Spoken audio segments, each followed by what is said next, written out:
हम माँ बानी, धरती माँ। आपन आँख के सामने घटे वाली घटना के देख के हमार मन में दूगो प्रश्न उठल। पहिला ई कि राजा के परिवार का होखेला और ओसे राजा के संबंध कैसन होखे के चाही, और दूसर ई कि पुत्र ध्रुव के मनोकामना कब और कैसे पूरी होखी। पहला प्रश्न के बहुत संतोषजनक उत्तर हमके ऊ समय मिलल जब देवर्षि नारद महाराज उत्तानपाद के बतौले कि राजा के परिवार केवल ओकर चार दीवारी तक सीमित नहीं थे। ओकर परिवार ओकर समस्त राज्य में फैलल होखेला और प्रजा ही ओकर वास्तविक परिवार बा। ई उत्तर सुन के हम ई सोचे पर विवश हो गईनी कि देवर्षि नारद के ए वाणी के आज भुला काहे दिहल गईल बा और लोग इतना स्वार्थी काहे हो गईल बाड़े। परंतु दोसर प्रश्न के विषय में हमार चिंता जैसन के तैसन बनल बा। काहे कि जब हम भगवान विष्णु के ई कहत सुननी कि ऊ केवल एगो भक्त खातिर ईश्वरत्व के गरिमा के त्याग ना कर सकेले, त हम समझ गईनी कि पुत्र ध्रुव के संकट के समाधान अभी दूर बा। संभवतः ओके और दुख झेले के बा और परीक्षा देवे के बा, और ई सोच के हम और माता लक्ष्मी दोनों दुखी बानी।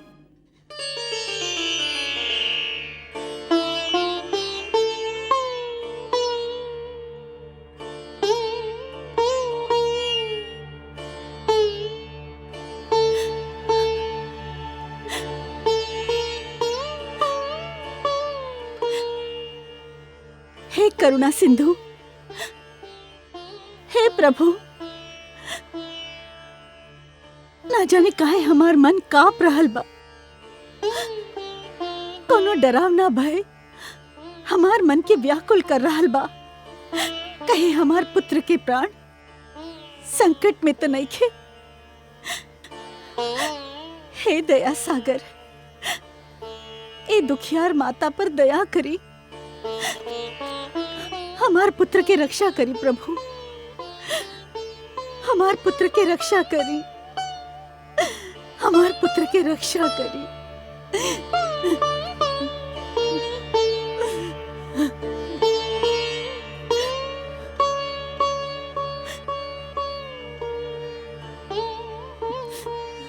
हमार पाप के दंड हमार पुत्र के मत दे परमेश्वर। ओके कुछ हो गए तो हम जीते जी मर जाए।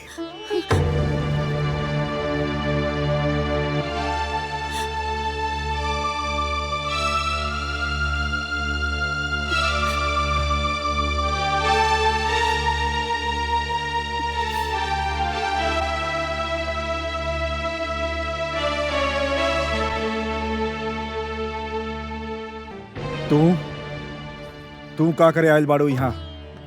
एकर ममता के संसार में आग लगा के ओकर जले के दृश्य देखे आयल बाड़ू? ना महाराज। का मिलल तो के हमने के सुख चैन छीन के? धिक्कार बा तोहरा पर। चल जा, जा चल जा, ना तो हम अपन क्रोध पर नियंत्रण खो दे। जाए दी स्वामी, जाए दी। रउआ नहीं की जानत महारानी सुनीति, इस सब यही दुष्ट नारी के कैल धैल बा। ना ये ध्रुव के हमार गोद से उतारत और ना हमनी की दुख भरल दिन देखे के पड़त। हम कहता नहीं चल जा, चल जा यहाँ से, कहीं हमार हाथ से तुम्हार हत्या न हो जाए। ऐसा मत कही स्वामी। सुरुचि के दोष देके हमने के केवल अपन मन के बहला सकेनी। इ त नियति के खेल बा। भाग्य में पुत्र वियोग लिखल रहल तो मिल के रहल। एमे सुरुचि के का दोष बा? हम नहीं की मानत। भूल हमनी करेनी और दोष भाग्य के देवेनी। ध्रुव सदैव एकरा आंख में कांटा जैसन खटकत रहे। यही के कारण हमनी के पुत्र राजमहल छोड़ के चल गए। हम जानता नहीं है के ये बड़ा अभिमानी बाड़ी, बड़ी निर्दयी बाड़ी। एकर महत्वाकांक्षा के कोनो अंत नहीं खे और एके केहू के दुख के भी कोनो ध्यान नहीं खे। हम तो कहत बानी कि यदि एकर उत्तम कहे चल जात तब एके पता चलत कि पुत्र वियोग का होखेला। ई रउआ का कहता नी स्वामी? दुखी होके के अर्थ ई नहीं खे कि केहू अपन विवेक खो दे। भगवान न करे हमनी के उत्तम कहीं चल जाए। ओहे तो ये राजभवन के कुलदीपक बा। हमनी के एगो पुत्र था ना जाने कहाँ भटक रहल बा। रउआ चाहत बानी कि हमनी के दोसर पुत्र भी हमनी से दूर हो जाए।